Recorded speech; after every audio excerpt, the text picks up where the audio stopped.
Hello mga kababayan, kumusta kayo dyan? Sana okay lang kayo. Ngayong araw na to, Monday, September 22, ay officially fall na dito sa Canada. Fall or ano bang term? Autumn. Yan, dito sa Canada.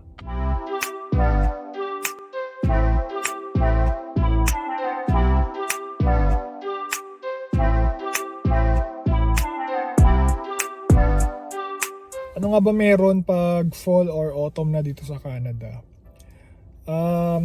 Ito yung pinaka-ayoko guys na nangyayari sa fall or autumn. Yung tuloy-tuloy na ulan. Minsan ilang araw umuulan. Katulad ngayon, uulan, aambon. Hindi naman siya yung parang buong araw uulan. Merong mga times lang na talagang umuulan, malakas. 2 hours break, 2 hours, 3 hours break, ganun. Hindi yung parang everyday uulan, hindi naman ganun dito sa Canada. Unlike sa Pilipinas, pag umulan, 2 days, 3 days, ganun, di ba? Dito, 2 hours, 3 hours break, ganun. Kaso, pag kunwaring fall or autumn, pag may lakad ka, yun ang pangit. Umuulan, umaambon. Kasi dito sa Canada, hindi kami nagpapayong, so nag-hoodie lang kami. Paano pag yung forma mo katulad ng ganito, wala kang hoodie, kailangan mo magpayong, di ba? Ayoko naman magkasakit, ayoko naman parang martir ka na pupunta sa office nababasa. So yun yung pinaka-ayoko. And then ano pa ba, mahilig kasi ako sa white shoes. Pag umuulan, hindi ko sinusuot yung mga white shoes ko kasi mapuputikan, madudumihan, ay madaling madumihan. Ang pangit para sa akin. So mine-maintain ko talaga yung mga white shoes ko. Hindi ako nagwa-white shoes pag umuulan, nag-i-snow, yan yung mga ayoko talaga.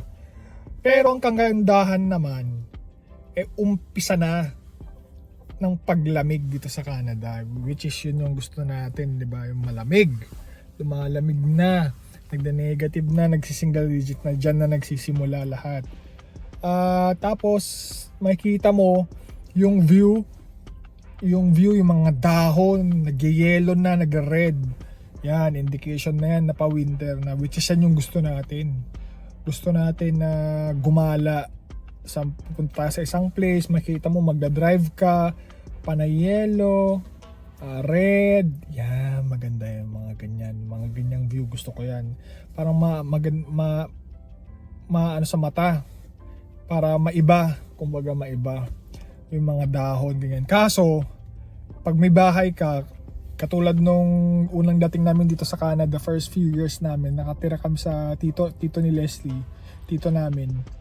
Pag nag-fall or autumn, syempre yung mga dahon na mamatay, nalalaglag yung mga dahon.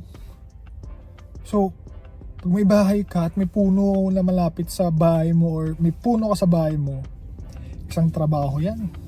Matrabaho, pupulutin mo yung mga dahon, mag-scrape ka.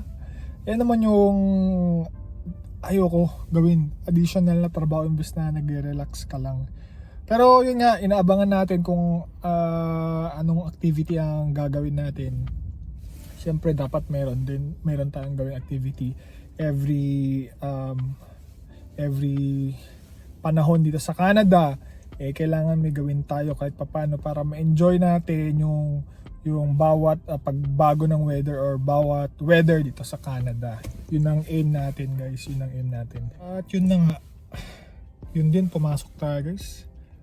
Although yung kasama natin, ilang buwan nang di pumapasok. Siguro mga 6 months nang di pumapasok yung lokong yun. Pero hindi naman ako nakikialam.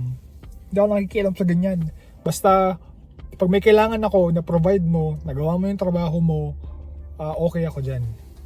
Kaso pinagsabihan ko na baka siyempre makalaman ng iba na hindi pumapasok. Pero tayo guys, pasok pa rin tayo. Huwag tayong pasaway. Bayan mo siya.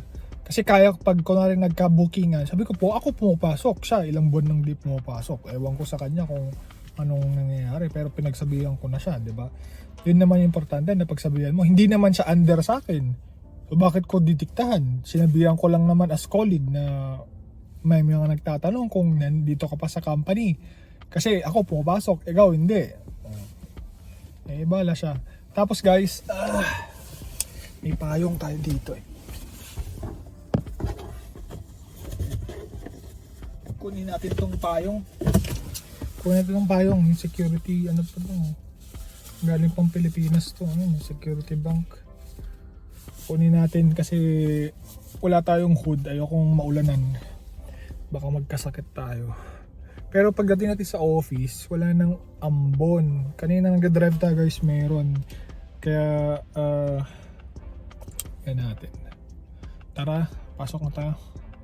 Kunin natin yung payong para sigurado. Lagay ko sa bag ko.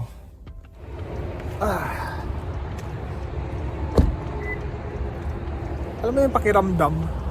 Parang, ang tawag dun?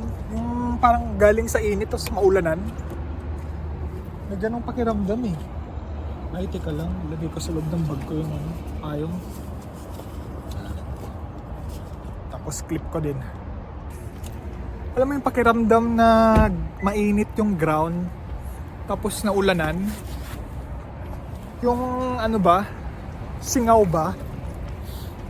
Parang sumisingaw. Ay, nagbabago na yung mga dahon dito guys. Teka lang, pakita ko.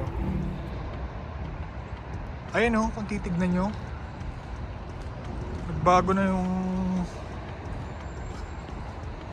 dahon, nag-brown na dito sa office namin. Actually ito kalbo na nga eh. Nagbabago na, nagsisimula na guys. Lakas ng ulan guys. Sobrang lakas ng ulan. What the heck? Minit bigla. Minit bigla guys oh. Wala nang ulan. Uwi na tayo guys. Tinatamad ako pumasok bukas. Ay, work from home tayo bukas. Yung kasama ko nga eh parang 6 months, sabi ko nga 6 months na hindi pumasok eh. Ako consistent, twice a month. Hindi naman twice, mga twice a week, ganyan. Pag tinatamad ako at medyo maulan, once a week. Pero pumapasok pa rin ako. Para pag nagkabukingan, which is hindi naman, feeling ko hindi naman mangyayari. Eh, parang pupasok ako eh. So, hindi pumapasok eh. Made-defend ko yung sarili ko. Tama. Sabi kasi uulan eh. Eh, ako magbababa kay Austin. Kaya uwi na tayo. Yan na. So, yung araw na ngayon is official first day ng fall season. Makikita nyo yung mga dahon na mabavlog natin. Magiging kulay red na. Red, may mga yellow. Tapos maglalaglagan na yung mga yan. Tara, uwi na tayo.